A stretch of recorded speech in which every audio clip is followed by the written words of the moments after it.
So one question for every AFC team. I'm gonna go from first place from playoff seeding to last place, and then so on and so forth.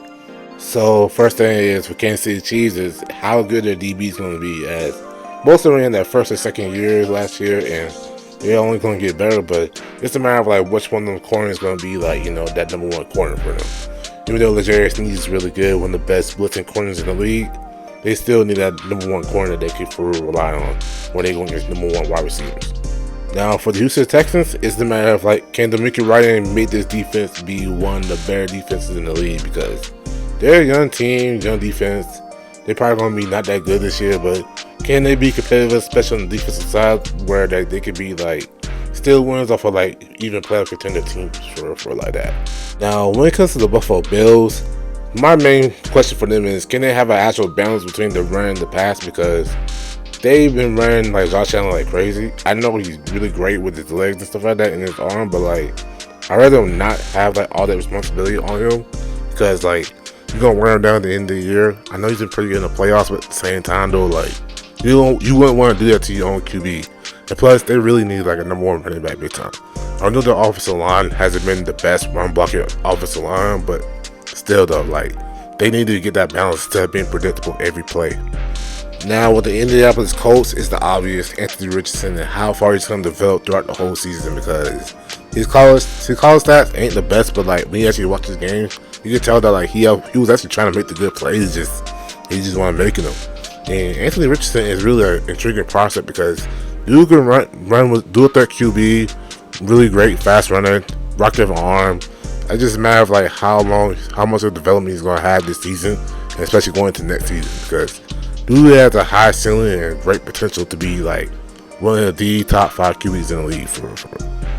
So instead of me going cliche with the offensive line for the Cincinnati Bengals, I'm gonna go with the DBs and how good their DBs gonna be, with the Louisier being the starting corner for them, and then losing Eli Apple. Even though he was the best corner, he still was reliable and take down the number one corners that they need. And plus Dax Hill, how good he's gonna be with his first year fully starting, since Jesse Bates is not gonna be on the team no more, and just how the sky's the limit for him at this point now for him.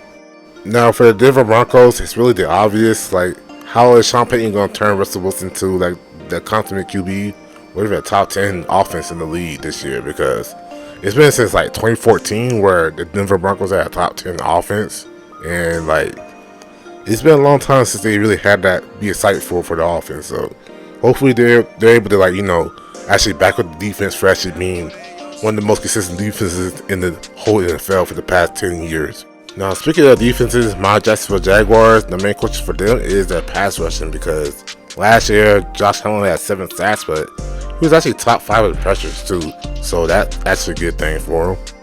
And also for Trevor Walker, even though his sack numbers isn't the best, he still had a really impactful year, considering the fact that like they moved him around a lot, try to make him his strength and stuff like that for him. I was expecting him to be like around the 8.5, 9 sack type of guy too. And for Josh Allen, I expect him to be at least 10 sacks this year too, given the fact that like Trevor Walker is going to be very more improved in the pass rushing ability too. Now for the Las Vegas Raiders, it's a matter of like how long is Jimmy Garoppolo going to be the QB for them, because I feel like they really signed him just because they paid for another QB, and with Jimmy G's history of being injury prone, it's gonna be a matter of time before like he's gonna be like fade out to obscurity too. Even though Jimmy G gets wins a lot, somehow he's still not the best QB for like that. And they probably gonna be battling for the number 1 overall pick, given how like they really need QB big time. Instead of me saying though the injury stopping the Los Angeles Chargers, I'm gonna say how great of an offense they're gonna be with Kellen Moore being the offensive coordinator for the LA Chargers, because Justin Herbert badly needed him, given the fact that like their OC, the last OC was just vanilla at play calling. It was basically holding Justin Herbert back. So I'm very excited to see how good Justin Herbert could be with Kellen Moore as his OC. Now, instead of me putting the obvious of Deshaun Watson being like returning to a top 10 QB, I'm gonna say can their defense actually develop to being that top 10 level defense, because they have a really good roster when it comes to like roster construction of the defense, but like their DC defensive coordinator position has been holding them back, given the fact that like they have like a Myles Garrett or a Denzel Ward on the defense. So can they actually be a top 10 defense for them to actually help them make the playoffs again? For the Baltimore Ravens, it's a matter of like how fast those two wide receivers, Rashad Bateman and Zay Flowers, going to develop into the offense, because Lamar Jackson is obviously a top 5 QB in the league, and dude could throw the ball. He just didn't have the weapons. Of course, with Odell being probably the de facto number 1 for now, how fast Zay Flowers and Rashad Bateman going to develop into the system with Todd Monken being the new OC will develop, like, turn into how great of an offense this Ravens could be, because Lamar Jackson at QB, they always have a chance of winning the games, even probably the Super Bowl too. Now for the Tennessee Titans, it's a matter of like, can Derrick Henry beat the 30-year-old curse, where when we turn 30 years old, that's when the running back start to decline for real.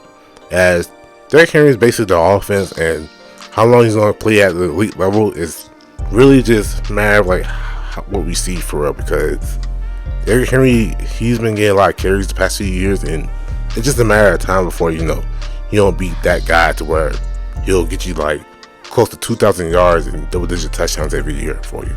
Now for the Miami Dolphins, it's really simple, bro. Can Tua stay healthy enough to where they can actually make a Super Bowl run? Because when he played last year, they were a Super Bowl contender team, and when he didn't play, they didn't win the game. So it's just a matter of like, can he stay healthy for them to actually make a Super Bowl push this year?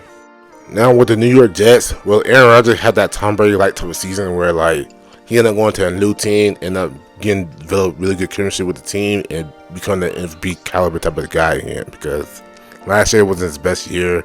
Second time in his career, he threw double-digit interceptions. And he has a better roster with Garrett Wilson as the number 1 receiver, and with Reese Hall probably coming back too for an injury, and hopefully they actually make a Super Bowl run for themselves. But the Pittsburgh Steelers, I'm focusing more on the OC Matt Canada, as of course, he had Asian Big Ben, and of course a rookie Kenny Pickett and Mitchell Trubisky last year. But can he help Kenny Pickett to be, have that leap in the second year? Because Matt Canada is looking on the hot seat, and the fact that his offense hasn't been, the best really since he's been there. So can he actually develop into being, that type of offense that could beat you with the offensive game?